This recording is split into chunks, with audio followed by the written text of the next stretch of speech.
В рамках рабочей поездки Махмуд Али Калиматов также посетил ферму по разведению фазанов. В хозяйстве Багаудина Магушкова эта красивая дикая птица появилась около 5 лет назад. За эти годы птичник вырастил и выпустил на волю в дикую природу сотни фазанов. Для этих целей Магушковы приобрели инкубатор для яиц. Там, наверное, нельзя туда ходить. Заразить ее можно, да? Она у нас крепкая птица. Поймать могу. Я в этом году уже 350 их выпустил. Вот этого года цыплят. А в прошлом году? В прошлом году где-то до 400 у меня вышло. Правда, у меня там ребята покупали, любители природы.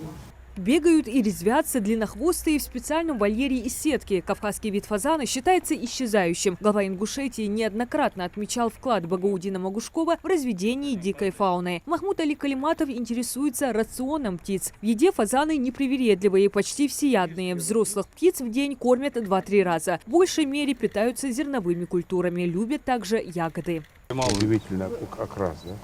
Да. По-моему, не нравится. Или ему не нравится ему это.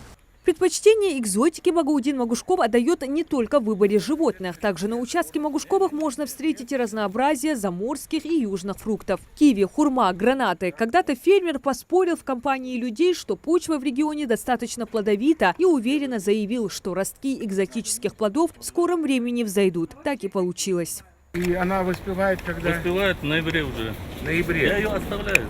Вот, я ее оставляю, даже снег на нее ложится. Она И потом прям, она как раз готова. Она готова и прям как... А вот это киви, как она тоже вырастает? Да, вырастает. Воспевает? Воспевает, вот будет смотреть в ноябре. Может, мала, да? А этот у меня растет, правда, подмерзнул чуть-чуть в этом году, зиму. Этот как гранат. По словам фермера, разведение фазанов не просто интересное занятие, но и перспективное направление птицеводства. Их можно круглогодично содержать на открытых выгулах. В планах фермера увеличить площадь хозяйства и объемы реализации. Их мясо пользуется популярностью во многих ресторанах и считается деликатесом. Когда будет поток уже, объем, тогда ты уже можешь смело там договариваться с этими сетями, где можно просто это отдавать. Так, Магомед, ты займись-ка. Просто мне самое интересно, что, во-первых, это бизнес, если в дальнейшем сделать, да? Во-вторых, их, наверное, будет покупать даже кто-то себе. Покупают, люди Покупают, да? приезжают, покупают, да. Но во все столичные рестораны начнут фазан из Проблем- Ингушетии. Проблем нет, Будет же покупать же, да? проблем нет. Крайней точкой стала КФХ Сопроливых и Кажева. На протяжении 5 лет семья занимается производством мяса. Сейчас на территории фермы насчитывается 140 бычков. В этом году продали 70 голов КРС. Закупили корм на 4,5 миллиона рублей. Махмуд Али Калиматов осмотрел территорию хозяйства и поинтересовался планами по наращиванию производства мяса крупного рогатого скота. Продаешь куда? Я видите, местный. Бойни. Не бойни. Не, почему? Тикажи, мясной магазин. Они сами? Ну, я их отвожу в бойни, секретарь есть, здесь еще и доход. Весин на второй день звонит, известен сколько. Раз сдаешь. Поскольку? Я 460 нет. Ты живой вес даешь. Не, почему? Чисто мясо. Чисто мясо. 430 нет, а 460. А потом продают у нас на рынке 530. Шум Баргози, Емесово, Хозгажин. Я, честно, давно не видел. Условия, созданные на ферме, позволяют содержать здесь до 300 голов крупнорогатого скота. Здесь же в специальном помещении хранятся ячмень, кукуруза и пшеница. Власти республики на протяжении последних лет оказывали поддержку хозяйству Сопролиевых. В этом году при поддержке регионального Минсельхоза Абубакар Сопролиев начал строительство бойни. Полностью бойни планировать держать, но хотим закончить в этом году. Сами будем заботиться. А проблем же ережоки хамажи, цадайги хигич, а халхул лежь. Халх мштюр ашис.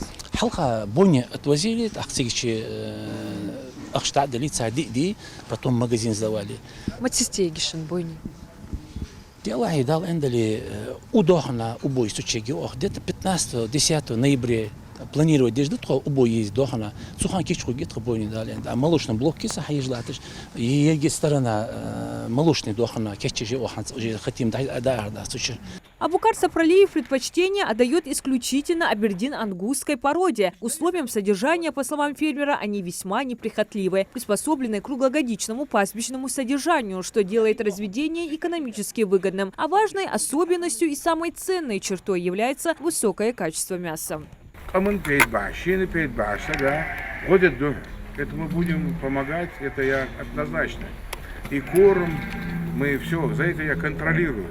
Сельское хозяйство остается опорной отраслью для экономики региона, на которую в валовом региональном продукте приходится более 13%. Глава Ингушетии неоднократно отмечает, что в условиях санкций оно стало ключевым фактором в обеспечении продовольственной безопасности страны. А тем, кто любит хозяйство и развивает его, власти субъекта идут навстречу. В 2023 году на развитие АПК в республике выделено около 650 миллионов рублей в рамках госпрограмм. Поддержка отрасли с привлечением небюджетных источников будет продолжена. Диана Дударова, Сулейман Костоев, Магаз 24.